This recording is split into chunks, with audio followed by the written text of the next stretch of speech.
abertos e passamos a defender com unhas e dentes, sim, quem tem os mesmos valores que nós.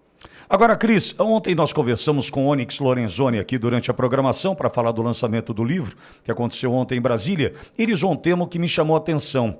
Bolsonaro venceu em 2018 porque o sistema cochilou.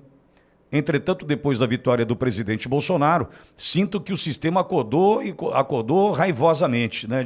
Tá bravo e tá perseguindo implacavelmente, tentando calar, pesando o manto do medo sobre as costas daqueles que defendem esses valores conservadores. Você imaginou que a gente poderia estar vivendo um momento onde nós, jornalistas, que temos a liberdade de expressão garantida na Constituição para o exercício da profissão, né?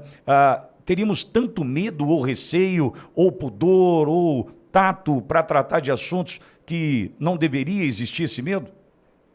A gente não imaginava que o Brasil se permitiria cair nisso, né, que tanto combateu, e aí é curioso se a gente for olhar com esse olhar de esquerda, direita, enfim, com os extremos políticos, a esquerda diz que reconquistou a democracia, né, após a ditadura militar. Houve sim censura, não tem como negar, houve perseguição a jornalistas, houve o silenciar de vozes naquele período, mas o que a gente está vivendo hoje é generalizado. Naquela época eram redações monitoradas e não havia a censura prévia, havia censura, quer dizer, tinha um censor na redação e havia censura daquele artigo específico. Hoje em dia censura-se pessoas, censura-se ideias. O Constantino sempre fala isso, vocês vão conversar com ele logo mais, né? Ele abre uma live no YouTube e automaticamente ele já recebe o recado: você infringiu regras da comunidade. Como infringir regras se eu nem comecei minha live ainda? Ele só criou o link. Então isso não existia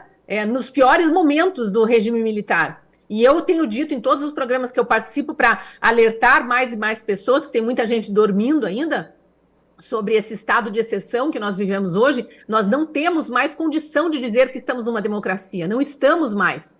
E eu tenho alertado que hoje existem mais exilados políticos e mais presos políticos no Brasil do que em todos os 20 anos de regime militar. Então, se isso não é uma aberração da democracia, um desmonte da democracia, a gente não sabe mais o que é, né? E eles insistem em dizer que são defensores da democracia, ao mesmo tempo em que censuram, em que prendem ilegalmente, em que massacram o devido processo legal. A pessoa é culpada até que prove inocência, e aí tem as provas da inocência, mas eles não deixam anexar aos autos, né? Eles não ouvem mais o réu, o advogado tem que apresentar a defesa do réu por vídeo, mas eles não assistem o vídeo. Então é tudo tão invertido, tão distópico, que parece que a gente está num pesadelo mesmo, num looping do qual a gente não sai. Mas é por isso que a informação, enquanto ainda existe um pouco de liberdade de expressão, né? Porque a gente está assim num esquema de autocensura eterno agora. Tem temas que são tabu, que ainda não podem ser ditos. Vou citar um exemplo aqui. Estão saindo todos os dias, eu sei porque eu acompanho centenas de médicos desde o início da pandemia, estão saindo todos os dias estudos bastante aprofundados acerca dos efeitos adversos das vacinas, e a gente não pode falar disso, né? Porque as lives caem. Então a gente fica conversando sobre essas coisas em grupos de WhatsApp, em grupos do Signal, no Telegram, em aplicativos de mensagem, e não pode falar nas redes abertas. Por quê? Porque o STF brasileiro impôs um cabresto para as redes sociais que ficam monitorando todo mundo. E isso também na política. Agora, só para finalizar aqui, desculpe me estender de novo. Fica à vontade, O presidente Lula falou com todas as letras, né? Nós temos que aniquilar essa gente, usou esses verbos, inclusive essas frases, né? Isso foi no caso do suposto, né? Sempre entre aspas, caso de agressão no aeroporto de Roma. Temos que aniquilar essa gente. E agora eles batem palma para a terrorista do Hamas, que está lá degolando bebês, estuprando meninas, né, e torturando idosos e adultos, matando a sangue frio da forma mais cruel possível.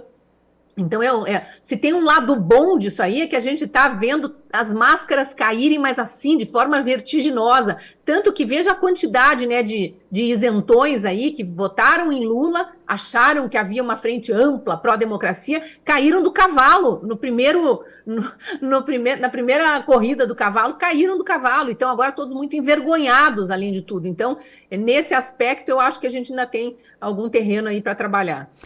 Cris, você já mencionou, Emílio está conosco, Emílio Keber, Cristina Grêmio está na tua escuta, Emilhão.